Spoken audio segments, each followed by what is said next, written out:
महाराष्ट्र सरकार हिंदू राष्ट्र नेता सेना पर पाबंदी लगाने की संभावनाएं तलाश कर रही है। पुणे में मोहसिन के मर्डर का आरोप हिंदू सेना पर लगा है। ये बड़ी खबर इस वक्त की। पाटिल ने मोहसिन को बेगुनाह बताया है। आईटी प्रोफेशनल मोहसिन की हत्या के 17 आरोपियों को कोर्ट ने 12 जून तक पुलिस हिरासत में भेज दिया है और हिंदू राष्ट्र सेना के नेता धनंजय देसाई समेत 8 लोगों को 14 दिनों के लिए जेल भेजा गया है। इन सभी पर धार्मिक भावना भड़काने और भड़काऊ पर्चियां बांटने का आरोप है। ये वो मामला है जिसको लेकर महाराष्ट्र सरकार पिछले कई दिनों से घिरी हुई थी। अब उसमें हिंदू सेना पर पाबंदी लगाने पर विचार कर रही है महाराष्ट्र सरकार। आर पाटिल जो गृह मंत्री हैं महाराष्ट्र के, उनसे बात की नीलेश खरे ने इस पूरे मसले पर। पुणे के आईटी प्रोफेशनल मोहसिन शेख की हत्या के बाद हिंदू राष्ट्र सेना इस संगठन का नाम सामने आया है। इसका जो प्रमुख है धनंजय देसाई, इसका भी नाम फिर एक बार चर्चा में आया है। इसी सिलसिले में बात करने के लिए महाराष्ट्र के गृह मंत्री आर पाटिल जी हमारे साथ है। आर पाटिल जी, धनंजय देसाई और हिंदू राष्ट्र सेना जो है वो बार बार इस प्रकार की घटनाएं करती नजर आई है। महाराष्ट्र सरकार इस संगठन को बैन करने पर विचार क्यों नहीं करती?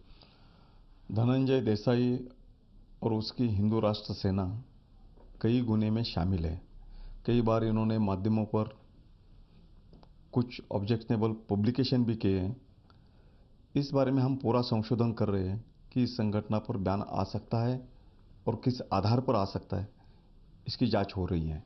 तो केंद्र सरकार ने भी इस मामले में आपसे रिपोर्ट मांगी थी और ये खबरें आई कि जो रिपोर्ट दी गई प्राथमिक तौर पर उससे केंद्र सरकार जो है संतुष्ट नहीं है और वो इसमें पूरी तरह से कार्रवाई और डिटेल रिपोर्ट मांग रही है। क्या है सत्य? केंद्र सरकार संतुष्ट नहीं है, ऐसे मैंने माध्यमों में पढ़ा, देखा, लेकिन इसमें कोई सच्चाई नहीं है। प्राथमिक रिपोर्ट हमेशा भेजे जाते हैं और संतुष्ट असंतुष्ट होने का सवाल ही नहीं है। मोहसिन जिसकी हत्या की गई, उसका मुख्य तौर पर हत्या क्यों हुई, क्या रोल था मोहसिन का इस पूरे मामले में? अभी तक की इन्वेस्टिगेशन में, जांच में वो पूरा बेगुनाह था।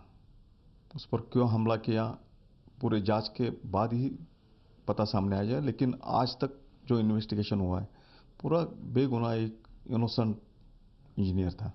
अगर धनंजय देसाई और हिंदू राष्ट्र संघ पर, सेना पर कार्रवाई करनी है, उसको बैन करना है, तो क्या आप कोई रिपोर्ट केंद्र सरकार को देंगे? क्योंकि इस प्रकार के अधिकार तो केंद्र के हाथ में है कि वो बैन कर सकते हैं।